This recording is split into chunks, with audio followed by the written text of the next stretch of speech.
As you guys know, I like to make videos of all the fun facts to be found in the Star Wars novels, but I didn't start that until the Aftermath books, and there are a handful I just don't have time to read again. Fortunately, my friend Marvel Star Wars, who writes blog posts of the fun facts, is helping me out with the older books. I'll link to his post in the description, but today we're going through all the fun facts, references, connections, and Easter eggs he found in the amazing book Lost Stars by Claudia Gray. As part of the Journey to the Force Awakens line, the book contains setup for the movie, including Autogons, Tarsons, Flame Troopers, Ponema, and the Hosnian system.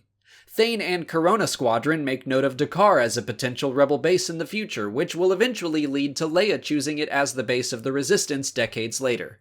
The book gave us our first look at the Battle of Jakku through the eyes of the two main characters. The wider story, including characters from Lost Stars like Grand Moff Rand, was later told in Aftermath Empire's End. Cienna's crashed Star Destroyer, the Inflictor, is visible in The Force Awakens.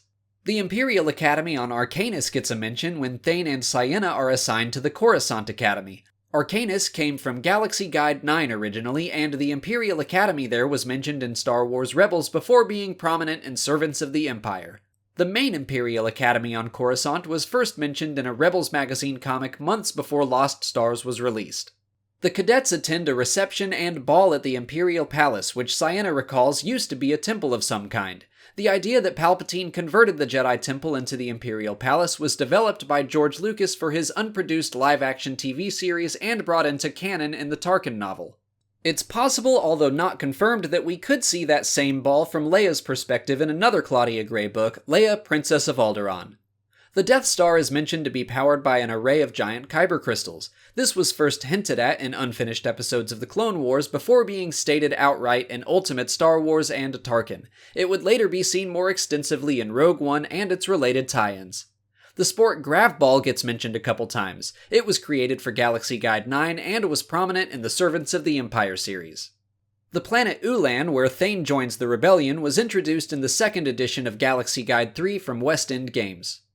Penry, one of the Imperial pilots that pursues the Falcon into the asteroid field during Empire Strikes Back, graduated from the Lothal Imperial Academy, which was seen in Star Wars Rebels. One of the secondary characters, Barriss, is also from Lothal. Thane develops a taste for Andoan wine, which was previously seen in a short story in Adventure Journal 15. Palpatine misleading the public to believe he still looks like a kind old man was first shown over a HoloNet broadcast in Star Wars Rebels, and is an important beat in the book. It's mentioned that Han is taking over the Endor mission for General Lok Marcha, who was killed in action. Moving Target, released on the same day as Lost Stars, featured Lok Marcha and his sacrifice shortly before the Battle of Endor. Mas Amedda's title, Grand Vizier, goes back to a cutscene from Empire Strikes Back and was first applied to him in an online HoloNet news tie-in to Star Wars Rebels. Cienna mentions the Anowit sector being cut off completely after the Battle of Endor, a nod to the Uprising mobile game that was released the same month as Lost Stars. Thane mentions Imperial defectors giving the New Republic fleet a tip that allowed them to fight the Empire on Naboo. The aforementioned defectors were eventually shown to be Inferno Squad in Battlefront 2. Thane mentions that the Rebellion was able to take out a Governor's Star Destroyer over Mustafar back in the day, as seen in the first season finale of Star Wars Rebels.